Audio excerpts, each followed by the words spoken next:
Hello guys, how are you doing? कस्तो छ यो अहिले नेपालको राजनीतिक कुराहरू अहिले एक किसिमले अस्थिर डामाडोल बनिरहेको छ। विशेष गरी यो वर्तमान केपी ओली सरकार अथवा दुई तिहाई नेकपाको बहुमत प्राप्त सरकारले संसद विघटन गरिसकेपछि अहिले सर्वोच्च अदालतमा रिट दायर भइसकेपछि अनि त्यहाँ सर्वोच्च अदालतको बेन्चले चाहिँ अब त्यो फैसला त्यहाँ निर्णय गर्न नसकेर संवैधानिक इजलासमा पठाएर संवैधानिक इजलासमा गइसकेपछि पनि त्यहाँ सरकारको नाममा कारण आदेश देखाउ आदेश जारी गर्दै जवाब पेश गर्न माग गर्दै एमिकस क्युरी पनि गठन गरेको कुराहरू आइरहेका छन् र संविधानमा के व्यवस्था छ त गभर्नमेन्ट अथवा यो प्रतिनिधि सभा है चाहिँ विघटन गर्ने सम्बन्धमा संविधान नेपालको संविधान जो 2072 सालमा निर्माण गरेको संविधानमा धारा हैन 76 को है मा यस्तो लेखेको छ मन्त्री परिषदको गठन है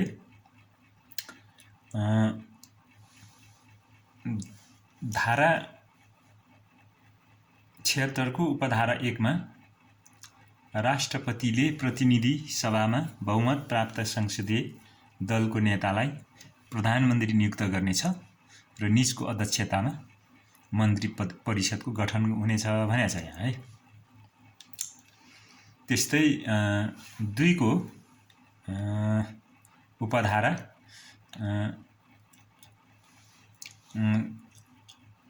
76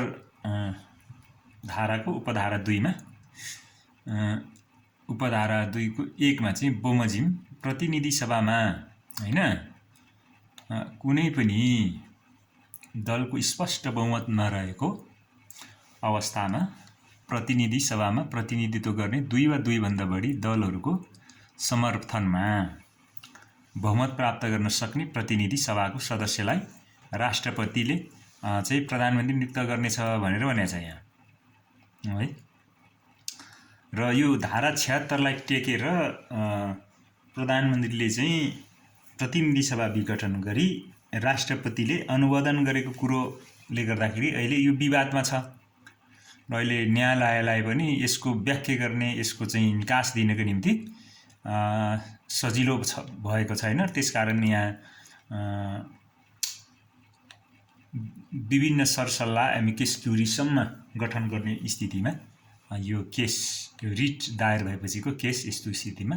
पुगेको छ र यहाँ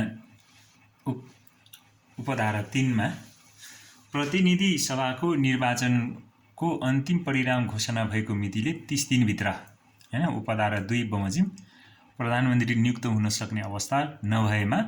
वा त्यसको नियुक्त प्रधानमन्त्रीले उपधारा 4 बमोजिम विश्वासको मत प्राप्त गर्न नसकेमा राष्ट्रपतिले प्रतिनिधि सभामा सबैभन्दा बढी सदस्यहरू भएको दलको संसदीय दलको नेतालाई प्रधानमन्त्री नियुक्त गर्नेछ भनेर भनेको छ त्यहाँ। त्यसैगरी है हामी यहाँ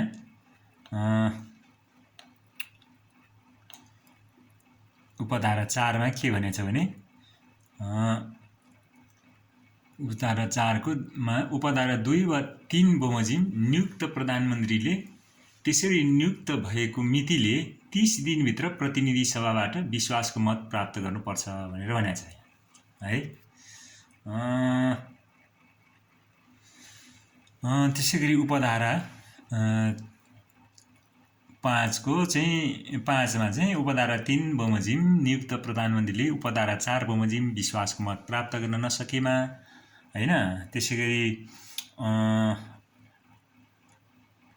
त्यो उपधारा 2 बमोजिमको कुनै सदस्यले प्रतिनिधि सभामा विश्वासको मत प्राप्त गर्न नसक्ने सक्ने अवस्था आधार प्रस्तुत गरेमा राष्ट्रपतिले त्यस्तो सदस्यलाई प्रधानमन्त्री नियुक्त गर्नेछ भनेर भनेको छ। फेरि त्यसपछि उपधारा 6 मा चाहिँ के भनेछ भने उपधारा 6 मा चाहिँ उपधारा 5 बमोजिम नियुक्त प्रधानमन्त्रीले उपधारा 4 बमोजिम विश्वासको मत प्राप्त गर्नुपर्नेछ भने चाहिँ अब त्यो बहुमत नआएको खण्डमा यो चाहिँ अन्य पार्टीहरूबाट पनि त्यो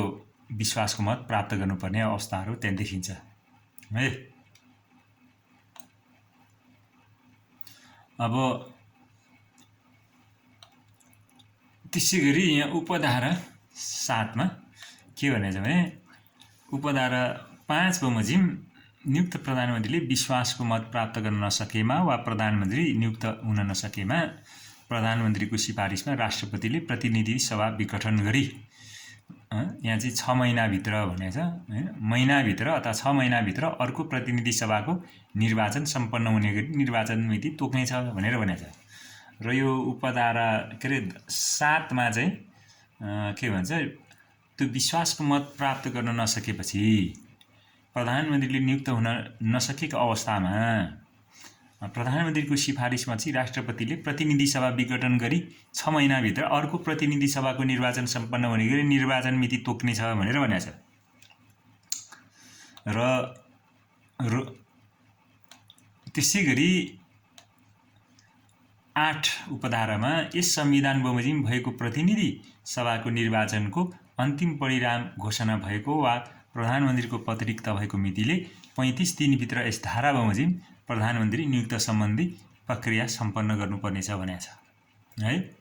यस संविधान बमोजिम भएको प्रतिनिधि सभाको निर्वाचनको अन्तिम परिणाम घोषणा भएको वा प्रधानमन्त्री पदको पद रिक्त भएको मितिले 35 दिनभित्र यस धारा बमोजिम प्रधानमन्त्री नियुक्ति सम्बन्धी प्रक्रिया सम्पन्न गर्नुपर्नेछ भनेको छ है। 9 मा के भनेको छ भने 9 मा उपधारा 9 मा धारा 76 को उपधारा 9 हैन संविधानको नेपालको संविधान राष्ट्रपतिले प्रधानमन्त्रीको सिफारिसमा संघीय संसदको सदस्य मध्येबाट समावेशी सिद्धान्त बमोजिम प्रधानमन्त्री सहित बढीमा 25 जना मन्त्री रहेको मन्त्री परिषद गठन गर्नेछ भनेर भनेको छ यहाँ है। अब यसमा स्पष्टीकरणमा के लेखिएको छ भने यस भागको प्रयोजनको लागि मन्त्री भन्नाले उप प्रधानमन्त्री हैन मन्त्री राज्य मन्त्री र सहायक मन्त्री सम्झनुपर्छ भनेको छ है। अनि प्रधानमन्त्री र मन्त्री सामूहिक रूपमा संघीय संसदप्रति उत्तरदायी हुनेछन् भनेको छ र मन्त्री चाहिँ आफ्नो मन्त्रालयको कामको लागि व्यक्तिगत रूपमा प्रधानमन्त्री र संघीय संसदप्रति उत्तरदायी हुनेछन् भनेको छ है। र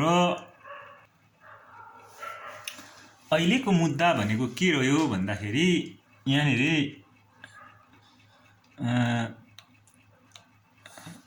सरकारले चाहिँ नेपाल के अरे प्रधानमन्त्री केपी ओलीले संविधानको धारा 76 लाई टेकेर संविधान विघटन गरेको भनेको छ, प्रतिनिधि सभा विघटन गरेको। र संविधानमा चाहिँ यहाँनिर जस्तो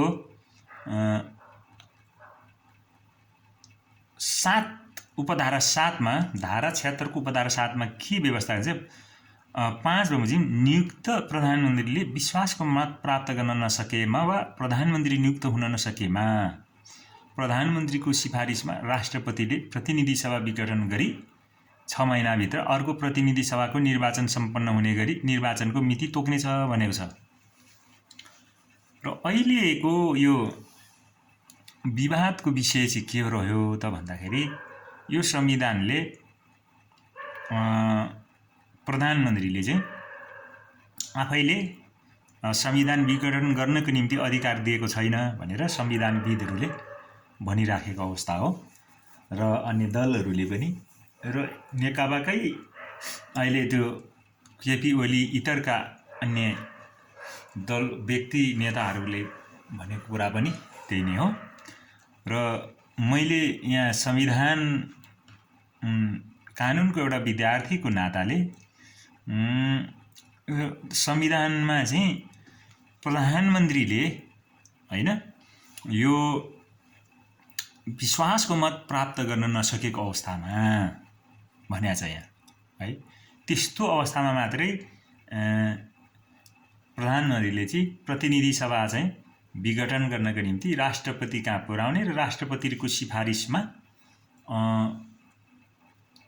प्रतिनिधि सभा विघटन गरी 6 महिनाभित्र अर्को चुनाव निर्वाचनको मिति तोक्ने भनेर छ त्यहाँ। भनेपछि अहिलेको परिस्थितिमा नेकपाको 2/3 बहुमत छँदै थियो र त्यसमा भनौँ न विश्वासको मत लिनुपर्ने स्थिति पनि थिएन र विश्वासको मत लिनुपर्ने अवस्था नरहेको र त्यो प्रतिनिधि सभामा त्यो जुन प्रक्रियामा पनि नगएको अवस्थामा प्रधानमन्त्रीले सिधै प्रतिनिधि सभा चाहिँ विघटन गर्ने भन्ने कुरा चाहिँ जुन गरियो र संविधान बमोजिम यो सरसर्ती हेर्दा मिलेको देखिँदैन। त्यसकारण यो गम्भीर किसिमको भनौँ न मतभेद र विवाद चर्किएर अहिले सर्वोच्च अदालतलाई पनि यसको व्याख्या र यसको निर्णय गर्नको निम्ति गाह्रो परिराखेको अवस्था हामी देख्छौँ र सरसर्ती हेर्ने हो भने चाहिँ त संविधान अनुसार यो यहाँको राखिएको संविधान अनुसार प्रधानमन्त्रीले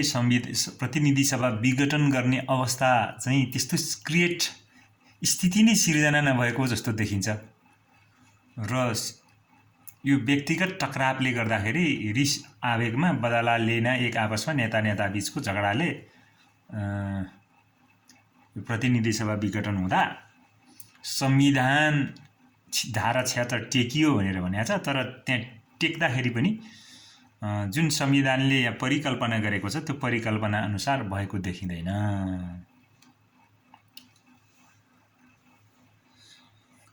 सो गाइज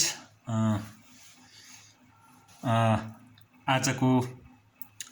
प्रतिनिधि सभा विघटन गर्नुहुन्थ्यो कि हुन्थेन भन्ने कुरा चाहिँ अब सर्वोच्च अदालतमा रिट दायर भइसकेपछि अब त्यसको फैसला आउन बाँकी नै छ र सरकारको नाउँमा कारण देखाऊ आदेश जारी गरेको छ र पुस 19 गतेभित्र लिखित जवाब पेश गर्न र सरकारले जुन किसिमले चाहिँ संसद अथवा प्रतिनिधि सभा विघटन गरेका त्यो सिफारिसदेखि सबै दस्तावेजहरू कागजातहरू पनि झिकाउन भनिएको छ र यी सबै कुरो झिकाएर अनि एमिकस क्युरी